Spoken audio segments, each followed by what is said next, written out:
안녕하세요. 중국 전문 채널 찐중투입니다. 오늘은 미국의 극우 성향 매체인 데일리 콜러의 지난 11월 22일 게재된 데이빗 골드만의 짧은 글을 공유하겠습니다. 제목은 바이든 백악관의 이번 중국 성명은 미국의 군사력이 뒤처지고 있음을 보여준다 라고 번역할 수 있겠습니다. 찐중투 과거 영상 중 지난 8월 17일 영상 미국의 전략적 5판 3 미국은 왜 중국과의 기술 전쟁에서 지고 있는가? 이 영상을 보신 분들은 이미 아시겠지만 데이빗 골드만은 아시아 타임스의 부편집장이자 클레어몬트 인스티튜트의 워싱턴 펠로우이고 반중 인사이긴 하지만 반중을 할 때 그냥 무조건 미국의 소유 정치적 올바름을 지키기 위한 오바스럽거나 날조 또는 그냥 악마화라는 그런 인지전 방식의 반종이 아니라 현실주의 관점에서 자강, 즉 미국의 문제점을 직시하고 보완해서 스스로를 강하게 만들어야 한다라는 점을 강조하고 있어서 대중 경쟁에 있어서 미국의 문제점을 비교적 직설적으로 지적하는 편입니다. 오늘 공유 드릴 글도 그가 미국 입장에서 현실주의 관점에서 쓴 글입니다. 너무 정교하게까지 번역하지 않는다는 점 감안하시고요. 네, 시작할게요. 제목, 바이든 백악관의 이번 중국 성명은 미국의 군사력이 뒤처지고 있음을 보여준다. 2023년 11월 22일 데이빗 골드만. 바이든 행정부는 지난주 샌프란시스코 정상회담에서 시진핑이 원했던 것, 즉 우리는 분명히 대만 독립을 지지하지 않는다라는 백악관 성명을 내놓았다. 중국의 한 고위 평론가는 대만 이슈에 있어서 큰 진전이라고 묘사했다. 바이든은 또한 그가 요구한 것을 얻었다.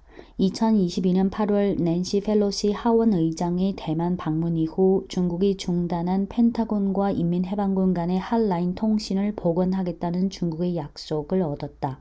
형편없는 딜처럼 들렸다면 그것은 사실이다. 하지만 바이든 행정부가 얻을 수 있는 유일한 딜이었다.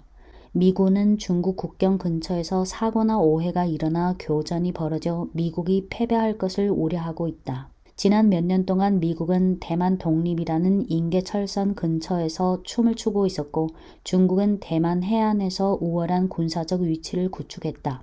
미군은 수년 전부터 이미 중국의 지대함 미사일이 자국 해안에서 1000마일 이내에 떠있는 모든 것을 목표물로 만든다는 것을 알고 있었다. 크리스토퍼 J. 미할 소령은 인민해방군 로켓군의 재래식 부대는 세계 최대의 육상 기반 미사일 부대로서 2200개 이상의 재래식 탄도미사일 및 순항미사일을 보유하고 있으며 남중국해의 모든 미국 해상 전투함을 공격할 수 있는 충분한 대함 미사일을 보유하고 있고 그 화력은 각 함선의 미사일 방어를 극복할 수 있을 정도다라고 2021년에 쓴 바 있다. 중국은 또 재래식 미사일 방어 수단이 없는 극초음속 미사일도 보유하고 있다. 미 국방부의 2022년 11월 29일자 중화인민공화국 관련 군사안보 발전이라는 보고서에서 인민해방군 공군의 지상 기반 미사일 전력은 인민해방군 해군과 공군의 공중 및 해상 기반의 정밀 타격 능력을 보충했다라고 밝혔고 또 인민해방군 로켓군은 재래식 탄두와 핵탄두를 신속하게 교체할 수 있도록 설계된 동풍 26 중거리 탄도미사일의 재고를 계속 늘리고 있다. 또한 중국 본토에서 서태평양, 인도양, 남중국해에서 정밀 지상 공격과 대함 공격도 가능하다라고 밝혔다. 1930년대에 구식 전함을 건조했던 전임자들처럼 오늘날 미 해군은 1940년대에 전함이 항공모함에 취약했던 것처럼 미사일에 취약한 항공모함을 건조한다. 중국은 지역적 우위를 빌어 분명히 선을 그었다. 중국은 2022년 8월 미사일과 항공기를 대동해 대만을 봉쇄할 수 있는 능력을 보여주었다. 이것은 외교관들이 말하는 이른바 전략적 모호성이라 부르는 연습이었다. 미 하원 의장은 대통령 승계 서열 2위다. 대통령이나 부통령이 대만을 방문하는 것은 미국이 대만을 하나의 독립 주권 국가로 인정하는 것에 해당되고 하원 의장의 방문은 외교적으로 인정되는 임계치보다 약간 낮다. 중국은 실제로 대만을 이틀간 봉쇄했고 펜타곤으로 연결되는 핫라인을 차단했으며 미군 항공기와 선박의 압력을 가하기 시작했다. 미 국방부는 지난 2년간 180건의 이상 접근을 기록했다.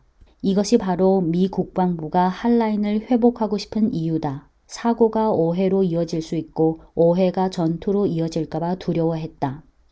1983년 나토가 너무나도 현실적인 대규모 훈련인 에이블 아처를 진행했을 때 소련은 그것을 나토의 선제 타격 준비로 간주했는데 그 당시 워싱턴 모스크바 한라인이 아마도 세계를 핵 전쟁으로부터 구했을 것이다.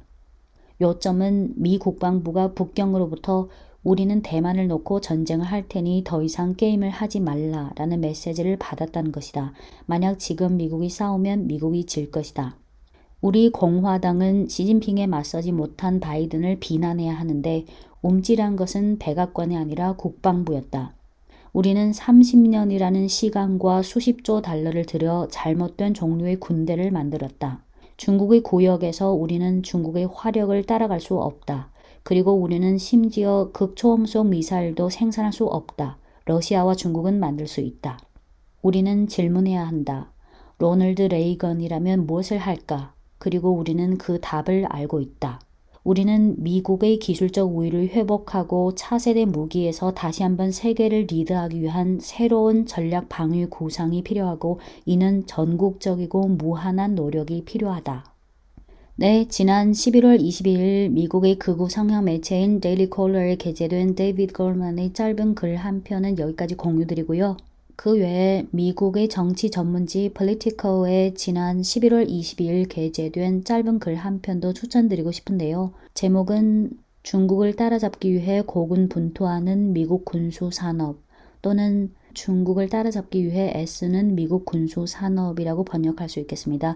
일단 영문 원문 링크를 본 영상 밑에 고정 댓글로 남겨놓겠습니다. 네, 이상 찐중투였습니다.